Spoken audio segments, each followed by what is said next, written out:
बिस्मिल्लाहिर्रहमानिर्रहीम। अस्सलाम वालेकुम व्यूअर्स। आज मैं आप लोगों के लिए बहुत ही मज़ेदार से quick and easy evening snack की रेसिपी लेकर आई हूँ, जिसको बनाना बेहद आसान है।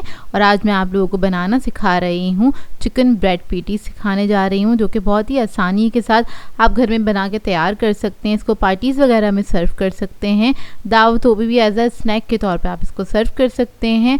और आप लोग चाहें तो अपने बच्चों के लिए लंच बॉक्स के लिए भी बना सकते हैं। इसको बना के फ्रीज़ भी कर सकते हैं, काफ़ी अर्सा आराम से रह जाते हैं। तो इस वीडियो को लास्ट तक ज़रूर देखिएगा। तो चलिए आइए वीडियो स्टार्ट करते हैं। तो यहाँ पर हमें 2 मीडियम साइज़ के आलू चाहिए होंगे, उसको मैंने बॉईल कर लिया था। अब क्या करेंगे, इसको हम ग्रेट कर लेंगे। आप लोग चाहें तो पोटैटो मैशर की मदद से मैश भी कर सकते हैं। अब इसमें ऐड कर देंगे शिमला मिर्च आधा कप के बराबर बारीक कटी हुई। स्वीट कॉर्न्स ऐड करेंगे तकरीबन 4 टेबलस्पून के बराबर। चिकन ऐड करेंगे 1 कप के बराबर। कोई भी फ्लेवर चिकन ले लीजिएगा, यहाँ पर मैं तिक्का फ्लेवर इस्तेमाल कर रही हूँ। आप लोग अपने टेस्ट के मुताबिक ऐड कर सकते हैं, या फिर सादा बॉइल्ड चिकन भी ऐड कर सकते हैं। अब इसके अंदर हम ऐड करेंगे काली मिर्चों का पाउडर हाफ़ टी स्पून के बराबर। नमक ऐड करेंगे इसमें हाफ़ टी स्पून, क्योंकि हमने तिक्का फ्लेवर का चिकन इस्तेमाल किया है, उसमें भी अच्छा खासा नमक होता है। फिर मैं इसके अंदर ऐड करूँगी चीज़। ये पिज़्ज़ा चीज़ है हमारे पास, तो ये मैंने आधा कप ऐड किया है। फिर हम इसके अंदर ऐड करेंगे मेयोनीज़ तकरीबन 3 to 4 टेबलस्पून के बराबर। ये इसकी बाइंडिंग के लिए ऐड कर रही हूँ, और टेस्ट भी थोड़ा सा एनहांस हो जाता है इससे, तो ये ज़रूर ऐड कीजिएगा इसके अंदर। और आप लोग चाहें तो अपनी मर्ज़ी की वेजिटेबल्स भी इसके अंदर ऐड कर सकते हैं। अब क्या करेंगे, सबको मिक्स कर लेंगे अच्छी तरीके से। तो ये मज़ेदार सा मिक्सचर बनके तैयार हो जाएगा, और बहुत ही मज़ेदार बनता है ये मिक्सचर। और अगर आप लोगों को मेरी रेसिपी अच्छी लग रही है तो मेरे इस चैनल को ज़रूर से सब्सक्राइब कीजिएगा, अच्छा सा कमेंट कर दीजिएगा और लाइक भी ज़रूर कीजिएगा। तो देखिए मिक्सचर हमारा रेडी हो गया है। अब हम क्या करेंगे, इसको बनाने के लिए हमें चाहिए होगी ब्रेड।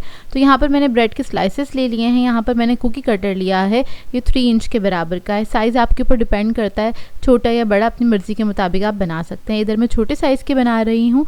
तो इसी तरीके से सारी ब्रेड्स को मैंने कट करके रख लिया था। अब जो साइड की एजेस हैं, इसको हमने कुछ फेंकना नहीं है, इसके हम बनाएंगे ब्रेड क्रम्स बना के आप लोग इस्तेमाल कर सकते हैं। अब इसको हम असेंबल कर लेते हैं। तो एक पीस ले लिया है ब्रेड का मैंने, इसके ऊपर रखेंगे हम हमारी जो मज़ेदार सी फिलिंग है तकरीबन 1 टेबलस्पून के बराबर। और इसको इस तरह से आपने फैला के दूसरे पीस से इसको कवर कर देना है। साइडों से इस तरह से इवन कर दीजिए, ताकि वो साइडों से बाहर ना निकले। इसी तरीके से सारे सैंडविचेस को हम बना लेंगे, और बना के इसको हम एक साइड पे रख देंगे। तो देखिए सब रेडी हो गए हैं। अब हम क्या करेंगे, इसकी करेंगे कोटिंग। कोटिंग के लिए मेरे पास है 3 अदद अंडे, इसको मैंने फेंट लिया है। और साइड पे मेरे पास हैगा ब्रेड क्रम्स। तो आप लोग चाहें तो जो ब्रेड थी हमारी, उसी को पीस के इस्तेमाल कर सकते हैं। यहाँ पर मैं रेडीमेड वाले यूज़ कर रही हूँ, क्योंकि ये बहुत देर तक क्रिस्पी रहते हैं और बहुत अच्छे भी चल जाते हैं। तो सबसे पहले हम क्या करेंगे, एक पीस उठाएंगे और उसको हमने अंडे के अंदर डिप कर देना है। फिर हमने लगा देने हैं ब्रेड क्रम्स। तो इस तरीके से आपने ब्रेड क्रम्स लगा देने हैं, सिर्फ एक ही कोटिंग करेंगे। और ये बहुत जल्दी से बनने वाला है स्नैक के, मतलब बहुत ही मज़ेदार बनता है। आप लोग शाम की चाय पे भी बना के इसको एंजॉय कर सकते हैं। चाहें तो इसको नाश्ते के टाइम पे भी बना सकते हैं, क्योंकि बहुत ही मज़ेदार बनता है, फिलिंग है, और इसको खा के आपका पेट भर जाएगा, आपके बच्चे भी खुश हो जाएंगे, आपके फैमिली मेम्बर्स भी खुश हो जाएंगे। तो देखिए इस तरीके से आपने अच्छे से इसको लगा देना है, और इसको भी हम साइड पे रखेंगे। सबको हम प्रिपेयर कर लेंगे इसी तरीके से, कोटिंग करके साइड पे रख देंगे।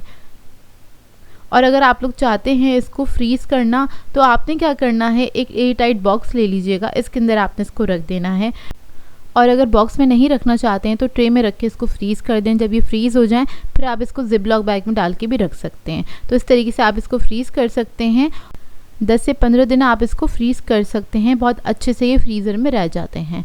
तो अब हम इसको कर लेते हैं फ्राई। तो इसको फ्राई करने के लिए ऑयल मैंने गरम कर लिया था। इसमें सारी चीज़ें तो पकी हुई हैं, बस ऊपर की जो कोटिंग है उसी को हमें पकाना है। तो बस आपने मीडियम फ्लेम पे इसको फ्राई करना है, और जब एक तरफ कलर आ जाएगा तो आपने टर्न करके दूसरी तरफ से भी इसको फ्राई करना है।